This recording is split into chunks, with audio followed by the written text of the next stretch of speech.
वफाकी हुकूमत ने पेट्रोलियम मसनूआत की कीमतों में इजाफा कर दिया। पेट्रोल 3 रुपये 47 पैसे फी लीटर महंगा, नई कीमत 256 रुपये 13 पैसे फी लीटर मुकर्रर कर दी गई।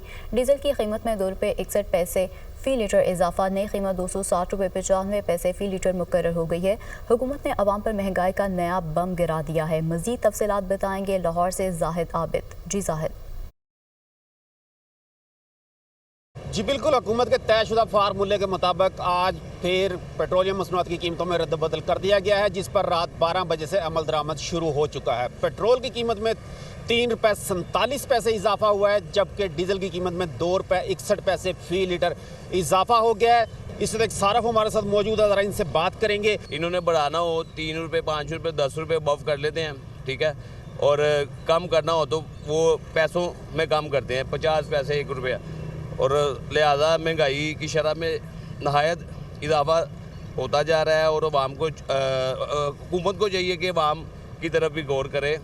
जी बिल्कुल, अवाम का यही एक मुतालबा है कि महंगाई को किसी न किसी हद तक कम किया जाए, और इसमें ख़ास तौर पर 2-3 अहम जो चीज़ें हैं, उसमें पेट्रोल जो कीमत है वो बहुत ज़्यादा अफेक्ट करती है लोगों पर। इसलिए लोगों की यही तवक्को थी कि इसमें रिलीफ मिलेगा, लेकिन इसके बरक्स इस मरतबा फैसला किया गया है। जी।